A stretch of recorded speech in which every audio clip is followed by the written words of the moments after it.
नमस्कार दोस्तों, कैसे हो आप सब। मैं हूं आपका अपना दोस्त अनीस। और देखिए दोस्तों, मैंने हाल ही में एक ये पैकेट मंगवाया है। ये है दोस्तों आपका वाइट क्रिस्पम का। बहुत ही खूबसूरत सा प्लांट होता है और बहुत ही प्यारा प्लांट होता है। सॉरी, वाइट नोवा का प्लांट है। बहुत ही प्यारा प्लांट होता है, नैरो लीफ प्लांट होता है और बहुत ज़्यादा खूबसूरत इसके फ्लावर्स आते हैं। इसके अलावा देखिए, मैंने कुछ क्रिस्पम्स मंगवाए हैं। बहुत से लोग बोल रहे थे कि आप अपने गार्डन जो है दिखाइए, तो देखिए गार्डन का ओवरव्यू मैं आपको नेक्स्ट वीडियो पर दूंगा, ठीक है। देखिए इन्होंने कितने अच्छी तरीके से पैक किया, इसमें थैंक यू का इन्होंने स्टिकर लगा रखा है।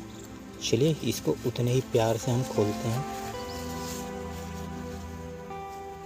ये देखिए, इस पर इन्होंने देखिए 3 प्लांट पैक कर रखे हैं। देखिए, एक काफ़ी हेल्दी प्लांट है और ये सारे क्रिस्पम के प्लांट हैं और मे भी इन्होंने शायद सीडलिंग ट्रे पर ग्रो किया है, इस वजह से तभी ऐसी रूट्स बनती हैं। ये देखिए, और काफ़ी ज़्यादा कॉम्पैक्ट भी बनेंगे ये, क्योंकि देखिए इनकी जो सीडलिंग की जो साइज़ है काफ़ी अच्छी है। ये चलिए हम फटाफट खोलते हैं। ये देखिए सेकंड है, इसकी रूट्स हमको साफ़ करनी है।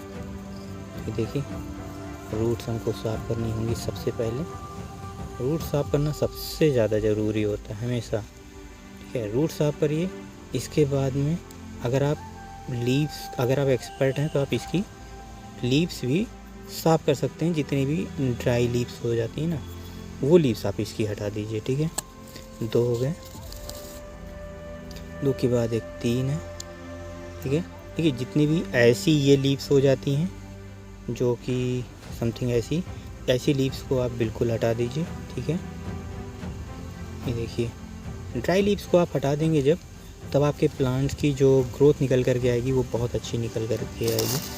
क्योंकि क्या होता है, अगर आपका जो है वेट लीव्स अगर पड़ी रह गई तो फिर आप ड्राई लीव्स पड़ी रखें तो वो रॉटिंग की प्रॉब्लम क्रिएट करती हैं, ठीक है। तो देखिए यहाँ पर ये 3 अलग थे और ये अलग हैं। चलिए इनको भी हम ओपन करते हैं। तो सबसे पहले इस टेप को हम हटाते हैं, ठीक है, और इसको खोलते हैं। इधर से इस टेप को हटाते हैं, इसको खोलते हैं, ठीक है। ये देखिए, और ये कुछ ऐसे हमको प्लांट्स मिल रहे हैं। कितने मिल रहे हैं काउंट कर लेते हैं। 3 और 3 6, 6 3 9, 9 3 12, 12 3 15, 15 2 17, 1 18, ये 19 20, ठीक है। ये हमको 20 प्लांट्स यहाँ पर मिल रहे हैं, ठीक है। तो ये देखिए, चलिए हम इनको एक एक करके फटाफट ओपन करते हैं, ठीक है। ये देखिए, बहुत ही छोटी सीडलिंग्स हैं ये, वो तीनों काफ़ी बड़े थे।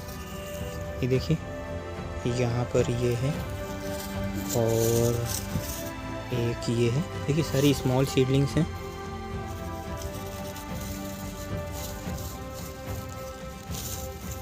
ये देखिए, क्रिस्पम की देखिए लीव्स ही आपको देखिए देखने में पता चल जाती हैं। देखिए कुछ ऐसी लीव्स आपको मिलेंगी।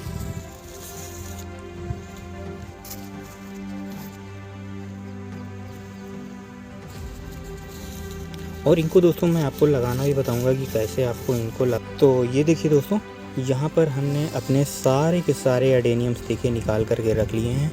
और साथ में जो हमको ये 3 प्लांट्स हमको जो गिफ्ट में मिले थे, ये हैं दोस्तों आपके PPL अरेबिकम के, ठीक है। मैंने अभी देखा तो उसमें ID मेंशन थी, ये PPL अरेबिकम के हैं और ये देखने में भी वैसे ही लग रहे हैं, ठीक है। अब देखिए, मैंने आपको बताया कि आपको अपनी रूट्स साफ़ करनी पड़ेंगी, ठीक है। तो आप अपनी रूट्स पकड़िए और इनको ऐसे हल्का हल्का सा करेंगे ना, तो जितनी भी ड्राई रूट्स होंगी वो सारी की सारी इसकी निकल जाएंगी, ठीक है। इसके बाद आपको क्या करना है, आप चाहें तो जितनी भी ये साइड रूट्स हैं ना, आप इनको हटा सकते हैं। अगर नहीं भी हटाना चाहें तो नहीं भी हटा सकते हैं, ठीक है। तो देखिए हम क्या करते हैं, इनको हटाते हैं। इनको हटाने का रीज़न ये होता है कि जो प्लांट का कॉडेक्स इसके बाद में आता है काफ़ी अच्छे शेप में आता है। सिर्फ केवल एक यही रीज़न होता है कि आपको जितनी भी इसकी ये साइड रूट्स होती हैं ना, ठीक है, ये जितनी भी साइड रूट्स हैं आप इन सभी को हटाते जाइए। जितना इसको क्लियर रखेंगे उतना ही अच्छा रहेगा आपके लिए। टाइम टेकिंग होता है बट आपको ये प्रोसेस करना ही पड़ेगा। तो ये देखिए दोस्तों, यहाँ पर हमने अपनी सारी की सारी सीडलिंग्स को देखिए जड़ों को बहुत अच्छी तरीके से साफ़ कर लिया है। अब इसको लगाने के लिए हमको क्या करना है, हमको एक पॉट लेना है। उस पर देखिए ये अब बारिश का मौसम है, बारिश के मौसम पर आपको अपने प्लांट्स के लिए बहुत ज़्यादा पोरस और एरी मिट्टी चाहिए। इसके लिए देखिए हमने क्या किया है, यहाँ पर हमने ये कोर्स सैंड लिया हुआ है। सैंड का देखिए जो वेस्ट बचता है ना, वो हमने यहाँ पर लिया हुआ है। और इसको ले करके अब हम इसमें अपने प्लांट्स जब लगाएंगे ना, तो जो उनका साइज निकल करके आएगा, जो उनकी ग्रोथ निकल करके आएगी, वो एक अलग ही मात्रा में निकल करके आएगी। ठीक है, यहाँ पर देखिए ये हमारा पुराना जो है एक पॉट है जिस पर हमारा DHA लगा हुआ था, बट गर्मी में क्या हुआ कि 2 महीने में रहा नहीं, जिसकी वजह से ये सारे के सारे प्लांट्स देखिए कुछ इस तरीके से ये हो गए हैं। ठीक है, तो देखिए जितना भी इसका अंदर का पार्ट है जो निकल रहा है उसको हम हटा देते हैं। बाकी इसको आप ऐसे ही बिल्कुल पूरा बराबर कर देते हैं। ये देखिए कुछ हमने इसको इस तरीके से बराबर कर लिया। ठीक है, अब आप अपने बस सिंपल सा अपने प्लांट्स उठाइए। देखिए आपने ये प्लांट्स उठाया और आप इस देखिए छोटे छोटे प्लांट्स हैं, इनको बड़े होने में टाइम लगेगा। आपको सिंपल प्लांट्स उठाना है और ऐसे आपको इनका कॉडेक्स भी थोड़ा थोड़ा सा दबा दीजिए। कॉडेक्स देखिए दबाने से क्या होगा कि जो इनकी जो एनर्जी है वो अपने कॉडेक्स में रखेंगे जब, तो थोड़ा सा इनकी जो ग्रोथ निकल करके आएगी वो अच्छी निकल करके आएगी। सिंपल सा एक रीज़न होता है। और सिंपल आप अपने प्लांट्स को ऐसे दबा दीजिए। अगर आप देखिए अभी हम बोलेंगे कि इसको फुल सन पर मत रखिए। अगर आप इसको फुल सन पर अभी रख देंगे तो आपके प्लांट्स में भी थोड़ा सा शॉक में भी जा सकते हैं। इसको अवॉइड करने के लिए आप अपने प्लांट्स को अभी भी फुल सन पे मत रखिए। इनको कम से कम 15 दिन आप अभी शेड में रहने दीजिए और डायरेक्ट बारिश से भी इनको बचाइएगा, क्योंकि अगर आप इसको डायरेक्ट बारिश, अगर आपके पास कोई ऐसा शेड नहीं है जहाँ पर आप इनको बारिश से बचा सकें, तो ऐसे में फिर आपको क्या करना है कि फिर आपको हर तीसरे से चौथे दिन पर आपको फंगीसाइड का स्प्रे करना पड़ेगा। ठीक है, अब बात करते हैं सीडलिंग्स की। तो देखिए सीडलिंग्स को जो हम इनको लगा रहे हैं, इनको आपको निकाल करके ये चेक नहीं करते रहना है कि क्या इन पर रूट्स ग्रो हुई हैं या नहीं ग्रो हुई हैं। आप इनको इन्हीं के हाल पर छोड़ दीजिए और ये अपने आप जब इन पर आप देखेंगे 3 से 4 पत्तियां ऊपर की तरफ ऑटोमेटिक जब ग्रो हो रही हैं, उसके बाद ही आप इनको जो है फिर आप इन पर किसी भी तरीके का कोई भी फर्टिलाइज़र वगैरह दे सकते हैं। उससे पहले हम बोलेंगे कि आप फर्टिलाइज़र बिल्कुल मत दीजिएगा। मेरे इसमें देखिए आप जब भी लगा रहे हैं तो आप cow dung compost, leaf compost, vermi compost कुछ भी यूज कर सकते हैं। यहाँ पर मैंने जो है अपना लीफ कंपोस्ट यूज किया है। लीफ कंपोस्ट मैं इस वजह से सिंपल सा यूज करता हूँ कि जो उसमें माइक्रोब्स होते हैं, वो माइक्रो न्यूट्रिएंट्स के कारण से जो ग्रोथ निकल कर के आती है वो काफ़ी अच्छी तरीके से निकल कर के आती है। सिंपल सा एक रीज़न है। और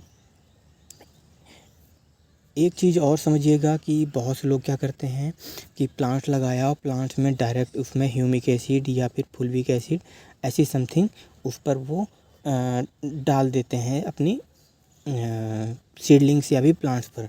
तो अभी ये चीज़ को अवॉइड करिएगा। ठीक है, क्या होता है कि आपने जो लीफ कंपोस्ट दिया है ना, उस लीफ कंपोस्ट में खुद ही इतना जो है फुल्विक एसिड होता है। अगर आपने काउडंग कंपोस्ट यूज किया है तो उस पर आपका ह्यूमिक एसिड होता है। तो आपको किसी भी तरीके का एक्सटर्नल अगर आप दे देंगे तो वो थोड़ा ज़्यादा हो जाता है। अगर आपकी सीडलिंग्स हेल्दी नहीं है, देखिए मेरी सीडलिंग्स तो हेल्दी हैं, काफ़ी ज़्यादा हेल्दी हैं, और अगर आपकी सीडलिंग्स हेल्दी नहीं हैं तो उनके रॉट होने के चांसेस बहुत ज़्यादा होते हैं, बहुत ही ज़्यादा हो जाते हैं। ऐसे में आपको अपने प्लांट्स को बचाना भी समटाइम्स मुश्किल पड़ जाता है। तो आप इस चीज़ को पहले से ही अवॉइड करें कि आपको जो है ये कुछ ऐसी गलतियां हों, ठीक है। अगर आप पहले से भी इसको केयर करके रखेंगे तो फिर आपको बाद के लिए कोई परेशानी वगैरह नहीं होगी। तो कुछ छोटी छोटी सी चीज़ें हैं जो आपको ध्यान में रखनी पड़ेंगी।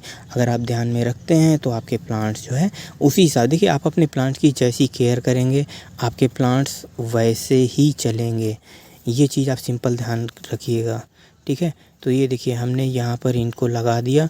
इनको लगाने के बाद हमें हल्का सा इन पर वाटरिंग करना है, बहुत ज़्यादा वाटरिंग नहीं करना, सिंपल हल्की वाटरिंग करना। देखिए हमने पानी लिया और आपको बस सिंपल हल्का सा पानी आप इसमें दे दीजिए।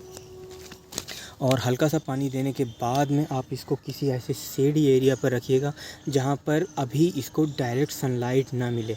जब तक इसको डायरेक्ट सनलाइट नहीं मिलती है तब तक जो है ये अपने आप को एडजस्ट कर लेंगे। और फिर जब आप इनको बाहर रखेंगे, बारिश से बचा कर रखेंगे, तो इनमें काफ़ी अच्छी तरीके की ग्रोथ निकल करके आएगी। देखिए दोस्तों, अगर आप देखिए मेरे पास 2 सीडलिंग्स बची हुई हैं, तो अगर आपके पास ऐसे कोई ग्रो बैग हैं रखे हुए पुराने तो आप उन पर भी लगा सकते हैं। यहाँ पे देखिए ये कोको जो है, तो कोको बोल रहा हूँ, राइस हस्क है। और राइस हस्क में जो प्लांट्स की ग्रोथ निकल कर के आती है, काफ़ी अच्छी निकल कर के आती है। नीचे इसमें वही coarse sand and rice husk और लीफ कंपोस्ट का मटेरियल है। तो यहाँ पर हम यही यूज कर रहे हैं। ये देखिए हमने यहाँ पर इन दोनों को ऐसे सेटल कर दिया। अगर आपके पास ऐसे पॉली बैग हैं, ग्रो बैग हैं, आप ग्रो बैग में भी अपने जो है सीडलिंग्स लगा सकते हैं, ठीक है।